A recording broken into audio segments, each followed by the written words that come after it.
নমস্কার, দেখছেন Kolkata TV. Good morning Kolkata নিয়ে আপনাদের সঙ্গে রয়েছি আমি জহিতা। 27 বছর পর হারানো রাজত্ব পুনরুদ্ধার। দিল্লির বুকে আবারও ফুটল পদ্ম। দিল্লিবাসীর মন জয়ে ব্যর্থ আম আদমি পার্টি। এবারেও নির্বাচনে খাতা খুলতে ব্যর্থ কংগ্রেস। 2015 সাল থেকে পরপর 3 বার শূন্য নিয়ে ঘরে ফিরল হাত শিবির।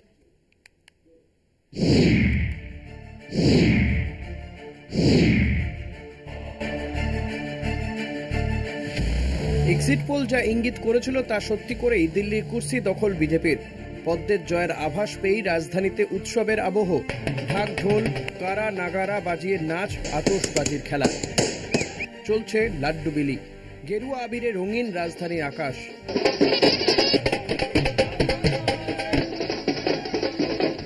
केजरीवाल ने वादा किया था कि वो भारतीय राजनीति में अमूलचूल सुधार करने आए हैं, लेकिन वो शराब घोटाले में स्वयं अपने आप को लिप्त होकर राष्ट्र के सम्मुख प्रस्तुत कर पाए। आज नरेंद्र मोदी के नेतृत्व में विकास की सभी सुविधाएं, सेवाओं को दिल्ली की जनता स्वीकार कर रही है। ये पहला कदम है जो उन्होंने गुड गवर्नेंस के प्रति उठाया है। मेरा उनके प्रति आभार और अभिनंदन।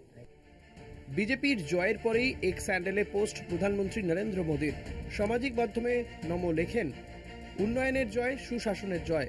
দিল্লির জনগণের সামগ্রিক মান উন্নতিতে কাজ করবে বিজেপি। বিকশিত ভারত গড়ে তোলার ক্ষেত্রে দিল্লির প্রধান ভূমিকা গ্রহণ করবে। অন্যদিকে মুখ পুড়েছে আপের। 2013 সাল থেকে দিল্লির বুকে রাজত্ব করছে কেজরির দল। পরপর 3 বার রাজধানীর মুখ্যমন্ত্রীও হয়েছে অরবিন্দ কেজরিওয়াল। কিন্তু আবগারি দুর্নীতি মামলায় জেল হওয়ার পর থেকেই দিল্লিবাসীর কাছে কেজরির গ্রহণযোগ্যতা কমেছে উল্লেখযোগ্যভাবে, যার প্রভাব পড়েছে ভোট ব্যাংকেও। নয়াদিল্লি কেন্দ্র থেকে 3000 ভোটে হারতে হয়েছে केजरीवाल के। जनता का जो भी निर्णय है, जनता का जो भी फैसला है, उसे हम पूरी विनम्रता के साथ स्वीकार करते हैं। जनता का निर्णय सर माथे पर। मैं भारतीय जनता पार्टी को इस जीत के लिए बहुत बहुत बधाई देता हूं। দিল্লি বিধানসভা নির্বাচনে কেজরির পাশাপাশি মুখ পুড়েছে বহু হেভিওয়েট নেতার। জঙ্গপুরা আসনে 675 ভোটে হারতে হয়েছে মনীষ সিসোদিয়াকে। আপের সামগ্রিক ফলকে চিহ্নিত করেছে কেজরি মনীষের হার। তবে জিতে গিয়েছেন দিল্লির বিদায়ী মুখ্যমন্ত্রী অতিশী মার্লেনা। जिन्होंने बाहुबल, गुंडागर्दी, मार पिटाई का सामना भी करते हुए जमीनी स्तर पे मेहनत करी और जनता तक पहुंचे। बाकी दिल्ली की जनता का जनादेश है, हमें जनादेश स्वीकार है। তৃতীয়বারও কংগ্রেসের ঝুলি খালি। 1998 থেকে 2009 সাল পর্যন্ত টানা 3টি বিধানসভা নির্বাচনে নিরঙ্কুশ সংখ্যাগরিষ্ঠতা নিয়ে ক্ষমতায় এসেছিল কংগ্রেস। পরে আপের জমানা শুরু হতেই ফিকে হয়েছে হাতের আধিপত্য। এবারের বিধানসভা নির্বাচনেও ঘুরে দাঁড়াতে ব্যর্থ হাত শিবির। I think it was very obvious from all our meetings in Delhi and whichever people I was meeting that people wanted change. They were fed up of the way things were and they wanted change. I suppose they voted for change. My congratulations to all those who have won, and for the rest of us it just means we have to work harder. ফল প্রকাশের পর দেখা যায় up 43.61% vote পেয়েছে। বিজেপির সংগ্রহ 45.86%। অন্যদিকে কংগ্রেসের পক্ষে ভোট পড়েছে 6.39%। যদি কংগ্রেসের সঙ্গে আপের জোট হতো তাহলে দুপক্ষের সম্মিলিত ভোট হতো 50%। হেরে যেত বিজেপি। সরল পাটিগণিতের এই সরল অঙ্ক অবশ্য রাজনীতিতে খাটে না। কলকাতা টিভি। দুর্নীতিতে উত্থান, দুর্নীতিতেই পতন। অরবিন্দ কেজরিওয়ালের দিল্লির ক্ষমতা দখল থেকে ক্ষমতাচ্যুতের সময়সীমা নিয়ে চিত্রনাট্য লেখা হলে হয়তো এই শিরোনামই যথার্থ হবে। আন্না হাজারের অনশন মঞ্চ থেকে দুর্নীতি বিরোধী নেতা হিসেবে উঠে এলেও সেই দুর্নীতির কারণেই কেজরির দলকে প্রত্যাখ্যান করল দিল্লির মানুষ। এমনকি নিজের কেন্দ্র থেকেই পরাজিত হলেন অরবিন্দ কেজরিওয়াল। সালটা 2011। কেন্দ্র সরকারের 2G spectrum scandal, Commonwealth games স্ক্যামের মতো দুর্নীতির ঘটনাগুলি জনসমক্ষে আসার পর পুরো ভারত জুড়ে প্রতিবাদ আন্দোলন শুরু হয়। জনগণের দৃষ্টি আকর্ষণ করতে দুর্নীতির প্রতিবাদে দিল্লির যন্তর মন্তরে আমরণ অনশন শুরু করেন আন্না হাজারে। আইআইটি খড়গপুর ফেরত অরবিন্দ কেজরিওয়াল যোগ দেন আন্না হাজারের দুর্নীতি বিরোধী আন্দোলনে। আন্নার সঙ্গে কেজরির যুগলবন্দিতে পরিচালিত দুর্নীতি বিরোধী আন্দোলনে তখন কাঁপছে ইউপিএ সরকার। এর পরের ইতিহাস কারও অজানা নয়। রাজধানীতে স্বচ্ছ দুর্নীতিমুক্ত সরকার গড়তে রাজনীতির আঙিনায় পা রাখেন কেজরি। রাজনীতিতে উচ্চ শিক্ষিত, স্বচ্ছ ভাবমূর্তির নেতার প্রয়োজনীয়তা পূরণ করেছিলেন কেজরিওয়াল।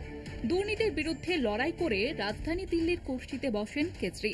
আম আদমি পার্টির ঝুলি ভরিয়ে দিয়েছিলেন দিল্লির জনগণ, কিন্তু 2025 সালের সেই দিল্লির জনগণের কাছ থেকেই আস্থা খোয়ালেন কেজরিওয়াল। আবগারি মামলা থেকে শেষমহল বিতর্ক সহ একাধিক দুর্নীতিতেই কেজরিওয়ালকে প্রত্যাখ্যান করলেন দিল্লির মানুষ। নিজের আসন নয়া দিল্লিতেই পরাজিত হলেন তিনি। পরামর্শ ভুলে গিয়ে শুধু টাকার পিছনে দৌড়াচ্ছে, তাই এই পতন। ভাবশিষ্য কেজরিকে আক্রমণ আন্না হাজারের। मैं बार बार बताते गया लेकिन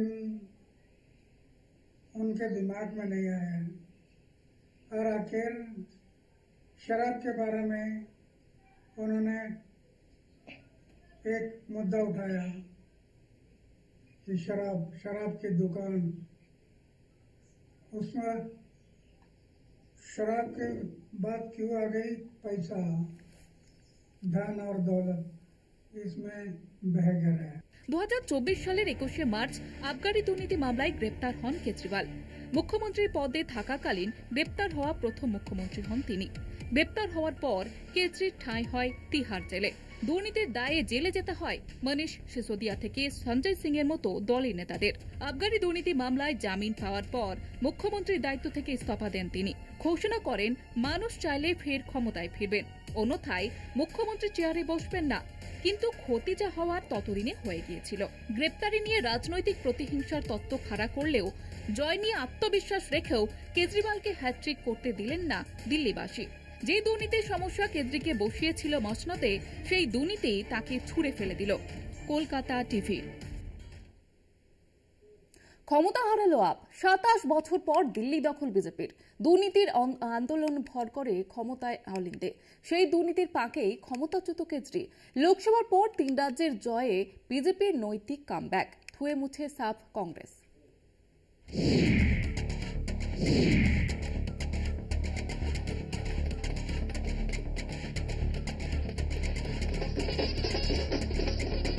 সত্তর আসনের দিল্লি বিধানসভায় ভারতীয় জনতা পার্টির টার্গেট ছিল ম্যাজিক ফিগার 36-এর থেকে বেশি আসন।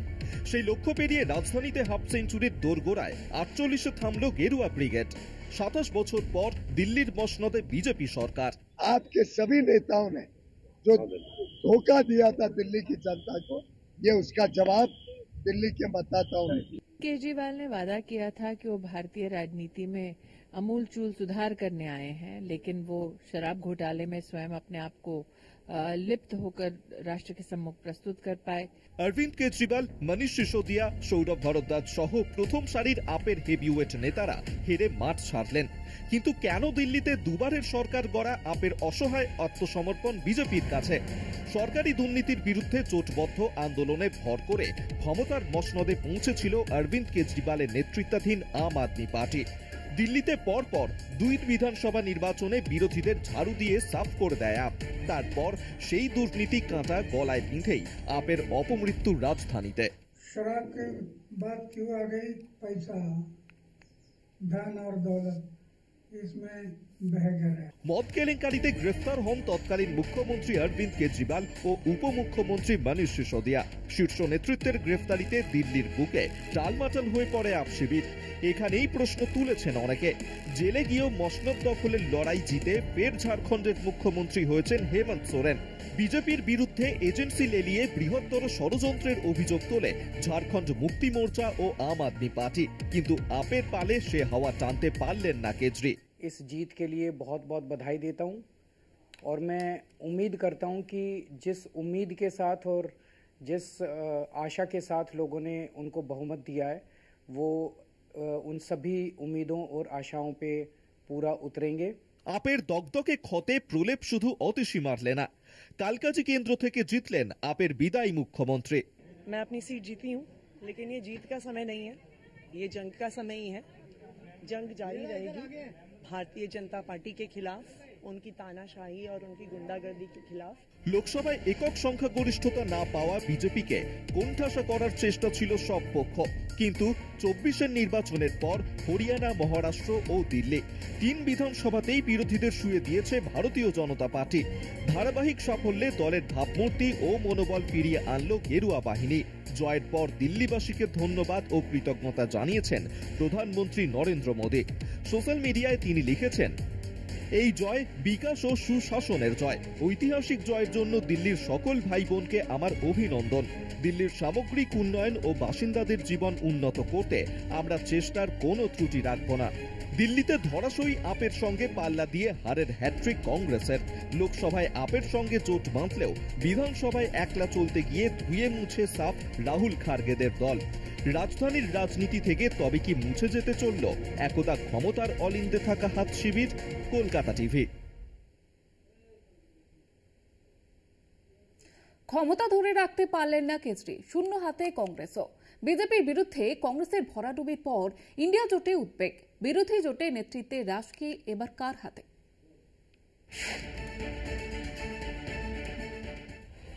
প্রথমে আন্না হাজারের সঙ্গে দুর্নীতি বিরোধী আন্দোলনের মুখ, তারপর পাঞ্জাব ও দিল্লিতে একের পর এক নির্বাচনে জিতে ক্ষমতার শীর্ষে পৌঁছন অরবিন্দ কেজরিওয়াল। দিল্লির দুবারের মুখ্যমন্ত্রী মুখ থুবড়ে পড়লেন 25-এর বিধানসভায়। हम न केवल एक कंस्ट्रक्टिव ऑपोजिशन का रोल निभाएंगे, बल्कि हम समाज सेवा, जनता के सुख दुख में काम आना, व्यक्तिगत तौर पे जिसको भी जो ज़रूरत होगी, हम लोगों के सुख दुख में हमेशा काम आएंगे। রাজধানীতে শূন্য হাতে কংগ্রেস। 2015 থেকে এই নিয়ে পরপর 3 বার। এই কংগ্রেসই 1998 থেকে 2009 পর্যন্ত টানা 3টি বিধানসভা নির্বাচনে নিরঙ্কুশ সংখ্যাগরিষ্ঠতায় নজির গড়েছিল। I think it was very obvious from all our meetings in Delhi and whichever people I was meeting that people wanted change. They were fed up of the way things were and they wanted change. I suppose they voted for change. My congratulations to all those who have won. Lok Sabha ভোটে দিল্লিতে up Congress জোট হলেও এবার দুদল আলাদা লড়ে। রাহুল সহ কংগ্রেস নেতারা কার্যত বিজেপি সুরেই ধারাবাহিকভাবে নিশানা করেছিলেন কেজরি সহ আপ নেতাদের। অনেকেই বলছেন দিল্লিতে ভোট কেটে বিজেপির সুবিধা করে দিয়েছে কংগ্রেস। জম্মু কাশ্মীরের মুখ্যমন্ত্রী ওমর আবদুল্লাহ সমাজ মাধ্যমে লিখেছেন, নিজেদের মধ্যে আরও লড়ুন। তবে ভুল নীতি নির্ধারণে কি দিল্লিতে কাল হলো আপ কংগ্রেসের? বিরোধীরা এই প্রশ্নের উত্তর খোঁজার মাঝেই আরেক প্রশ্নে উঁকি রাজনৈতিক মহলের। দিল্লির পরবর্তী মুখ্যমন্ত্রী কে? কেজরি বধের নায়ক দিল্লির প্রাক্তন মুখ্যমন্ত্রী বাবা সাহেব সিং ভার্মার পুত্র পারভেশ ভার্মা। দৌড়ে রয়েছেন দিল্লি বিজেপির সভাপতি বীরেন্দ্র সচদেব ও আরেক প্রাক্তন মুখ্যমন্ত্রী সুষমা स्वराज কন্যা बांसुरी स्वराज। आज भारतीय जनता पार्टी की सरकार बनेगी और हमारे प्रधानमंत्री नरेंद्र मोदी जी का हमको साथ में मिलेगा। उनके विजन को साथ लेकर दिल्ली में बहुत सारे अच्छे अच्छे काम करने हैं। রাজনৈতিক মহলের মতে ইন্ডিয়া জোটের শরিক কংগ্রেসের বিরুদ্ধে তৃণমূলের অভিযোগ সঙ্গত। পরের পর নির্বাচনে বিজেপি বিরোধিতায় পাসমার্কস দূরে থাক, শূন্যের গেরো কাটাতেই হিমশিম হাত শিবির। এই পরিস্থিতিতে বিরোধী জোটের রাশ কাদের হাতে থাকবে সেই প্রশ্নে ফের সরব হতেই পারে বাংলার শাসক দল। যদিও শুভেন্দু অধিকারী বাংলা থেকেই তৃণমূলকে উৎখাতের হুঁশিয়ারি দিয়ে রাখলেন বিজেপির দিল্লি দখলের দিন। শুধু আপের হার নয়, তৃণমূলেরও হার। কারণ তৃণমূল এই নির্বাচনের আগে আপের সমর্থনে নিজে লেপটে গেছিল। পরের পর নির্বাচনে বিজেপির জয়রথ বাংলায় এসে থামবে কিনা উত্তর দেবে 26-এর বিধানসভা। তার আগে বিজেপি বিরোধী লড়াইয়ের বিরোধী স্ট্র্যাটেজি ঠিক কি হবে কংগ্রেসের ভরাডুবির পর, তা নিয়েই হাজারো প্রশ্নচিহ্ন। কলকাতা টিভি। এখন সময় একটি বিরতির, ফিরছি বিরতির পর, সঙ্গে থাকুন। 3 দশকের খরা কাটিয়ে দিল্লিতে গেরুয়া ঝড়। ভোট গণনা শুরু থেকে আক্রমণাত্মক ব্যাটিং পদ্ম শিবিরের। পদ্মঝড়ে সাফ আপ। দীর্ঘ 27 বছর পর দিল্লির মসনদে ভারতীয় জনতা পার্টি। উন্নয়নের এক নয়া ইতিহাসের সাক্ষী থাকবে দিল্লিবাসী, এমনটাই আশ্বাস বিজেপি নেতৃত্বের। বুথ ফেরত সমীক্ষা আগেই পদ্মের জয় নিশ্চিত করেছিল। দিল্লির বিধানসভা নির্বাচনে ফল প্রকাশের পর সেই ছবিটা আরও স্পষ্ট হল। একের পর এক আসনে ছক্কা হাঁকিয়ে রাজধানীর সিংহাসন দখল নিল বিজেপি।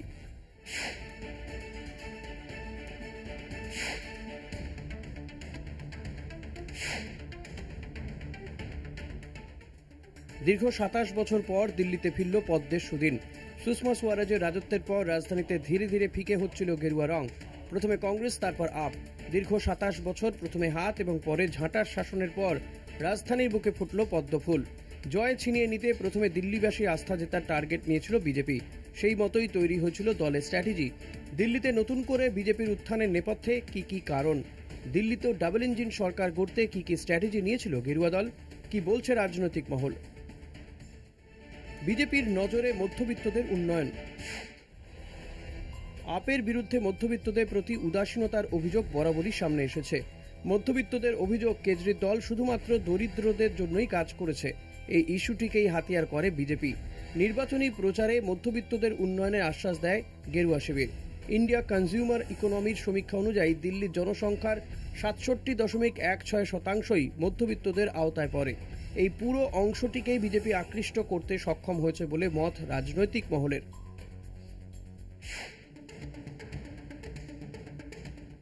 বিজেপির সমস্ত নেতা নেত্রীর পাশাপাশি প্রধানমন্ত্রী নরেন্দ্র মোদী নিজে ঘোষণা করেন, বিজেপি দিল্লির ক্ষমতায় আসার পরেও আপের চালু করা উন্নয়নমূলক স্কিমগুলি চালু থাকবে।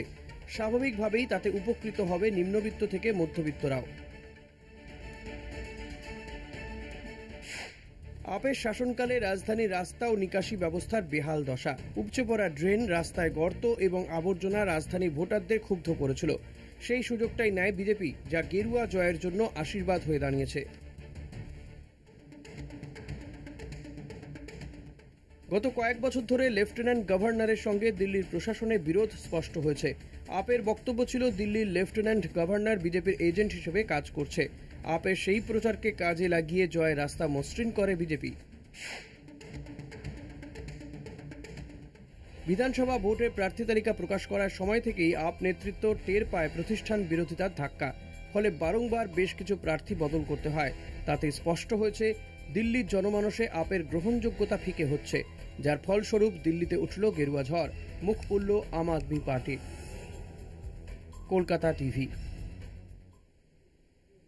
27 বছর পর ফের দিল্লির মসনদে বিজেপি। কেন্দ্র এবং কেন্দ্রশাসিত রাজ্য দিল্লিতে রাজ করবে অভিন্ন শাসক। প্রধানমন্ত্রী নরেন্দ্র মোদীর ভাষায় ডবল ইঞ্জিন সরকার। কিন্তু সেই সরকারের মুখ কে হবেন, মুখ্যমন্ত্রী হিসেবে কে এগিয়ে পদ্ম শিবিরে? রাজধানীতে শুরু হয়েছে জল্পনা। তালিকায় দলের 3 বিধায়ক ছাড়াও জল্পনা এক সাংসদকে নিয়েও।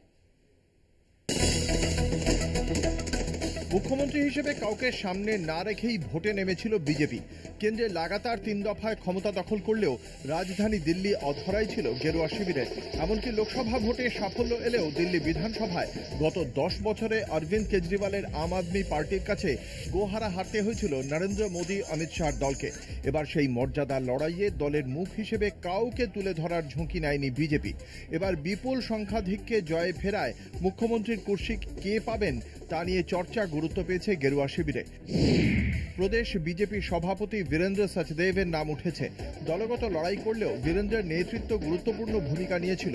দিল্লির বিজেপি নেতা ও প্রাক্তন মুখ্যমন্ত্রী প্রয়াত সাহেব সিং ভার্মার পুত্র প্রবেশ ভার্মা প্রথমবার প্রার্থী হয়েই অরবিন্দ কেজরিওয়ালের মতো হেভিওয়েটকে হারিয়ে এই ভোটে সবথেকে বেশি নজর কেড়েছেন। সভাপতি সাহেব সিং পুত্র প্রবেশ মুখ্যমন্ত্রীর দৌড়ে এগিয়ে থাকছেন। দিল্লির মুখ্যমন্ত্রীর আসনে মহিলা মুখে অগ্রাধিকার দিতে পারেন মোদী শাহ। সেই অঙ্কে প্রাক্তন কেন্দ্রীয় মন্ত্রী প্রয়াত সুষমা স্বরাজের সাংসদ কন্যা আইনজীবী বাঁশুরি স্বরাজের নাম নিয়েও জল্পনা গেরুয়া মহলে। এর আগে মহারাষ্ট্র, রাজস্থান ও মধ্যপ্রদেশে গরিষ্ঠতা পেলেও দলের অন্দরের বিরোধে তা নিয়ে বিস্তর জলঘোলা হয়েছিল। শেষ পর্যন্ত কেন্দ্রীয় নেতৃত্বের হস্তক্ষেপে মিটেছিল সেই বিতর্ক। এবার দিল্লিতেও তারই পুনরাবৃত্তি না ঘটানোই এখন বড় চ্যালেঞ্জ বিজেপির। কলকাতা টিভি। সময় এখন আরো একটি বিরতি, ফিরছি বিরতির পর, সঙ্গে থাকুন।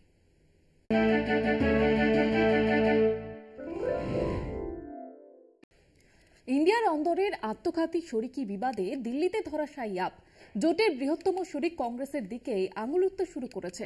দিল্লিতে আপ কংগ্রেস মুখোমুখি লড়াইকে কটাক্ষে বিধে সোশ্যাল মিডিয়ায় পোস্ট জম্মু কাশ্মীরের মুখ্যমন্ত্রী ন্যাশনাল কনফারেন্স নেতা ওমর আবদুল্লার ইঙ্গিত সেদিকে।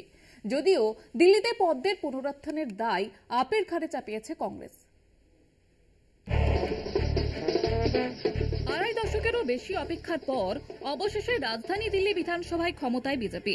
2014 সাল থেকে লাগাতার কেন্দ্রে ক্ষমতা দখলের সাফল্য পেলেও কেন্দ্রশাসিত দিল্লি প্রশাসন অধরা ছিল প্রধানমন্ত্রী নরেন্দ্র মোদী দলের কাছে। গত বছরের মে মাসে অষ্টাদশ লোকসভা ভোটে কংগ্রেস সহ বিরোধী দলগুলি ঐক্যবদ্ধ হয়ে ইন্ডিয়া মঞ্চ গঠন করে লড়াই করেছিল। দেশের সর্বত্র না হলেও অধিকাংশ ক্ষেত্রে একের বিরুদ্ধে এক প্রার্থী দেওয়ার ফর্মুলায় প্রতিদ্বন্দ্বিতা করেছিল কংগ্রেস সহ শরিকরা। তার ফলও হাতে নাতে পেয়েছিল কংগ্রেস। এক দশক পর বিজেপি লোকসভায় একক সংখ্যাগরিষ্ঠতা হারালেও পদ্ম শিবিরকে ক্ষমতাচ্যুত করতে ব্যর্থ হওয়ায় কংগ্রেসের দিকে আঙুল তোলেন তৃণমূল নেত্রী তথা পশ্চিমবঙ্গের মুখ্যমন্ত্রী মমতা বন্দ্যোপাধ্যায়। ইন্ডিয়া নেতৃত্বে কংগ্রেসের ভূমিকা নিয়ে তৃণমূল ছাড়াও সমাজবাদী পার্টি, রাষ্ট্রীয় জনতা দল, শরদপন্থী এনসিপি, উদ্ধবপন্থী শিবসেনাও কংগ্রেসের নেতৃত্বের প্রতি অনাস্থা প্রকাশ করেছিল। শরিকদের সঙ্গে সমন্বয় না করেই একতরফাভাবে ইন্ডিয়া চালনার অভিযোগে সরব হয় বিরোধীরা। বিরোধ এমনই চরমে যে লোকসভা ভোটে কংগ্রেস আপ রফা হলেও বিধানসভায় ইন্ডিয়ার দুই শরিক পরস্পরের মুখোমুখি। সপা, তৃণমূল, উদ্ধব সেনা দিল্লি ত্রিমুখী লড়াইতে আপের পাশে দাঁড়িয়ে পরোক্ষে কংগ্রেসের বিরোধিতা করে। যদিও এর আগে হরিয়ানা বিধানসভা ভোটে কংগ্রেস আপকে আসন না ছাড়ায় বিজেপির কাছে কান ঘেঁষা হার হয় কংগ্রেসের। শুধু বিধানসভা ভোটের ময়দানে নয়, সংসদের কক্ষ সমন্বয়ের ক্ষেত্রেও কংগ্রেসের সঙ্গে অধিকাংশ শরিকের বনিবনা হয়নি। এই শরিকি বিবাদকে কটাক্ষ করতে গিয়ে সোশ্যাল মিডিয়ায় এনসি নেতা ওমর আব্দুল্লাহ মহাভারত ধারাবাহিকের সংলাপের একাংশ উল্লেখ করে লেখেন, নিজেদের মধ্যে আরও লড়াই করো।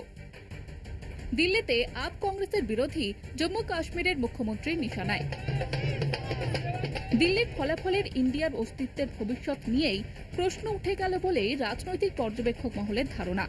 কলকাতা টিভি। পদ্মঝড়ে সদল বলে ধরাশায়ী আম আদমি পার্টির সুপ্রিমো অরবিন্দ কেজরিওয়াল। আরও শোচনীয় রাহুল, প্রিয়াঙ্কা গান্ধীর কংগ্রেসের হাল। বিজেপির বিজয়রথ রুখে দেওয়ার একমাত্র কৃতিত্ব রইল পশ্চিমবঙ্গের মুখ্যমন্ত্রী তৃণমূল নেত্রী মমতা বন্দ্যোপাধ্যায়ের ঝুলিতে। দিল্লির চেয়ে 4 গুণ বেশি আসনের রাজ্যে দাঁত ফোটাতে পারেনি নরেন্দ্র মোদীর দল।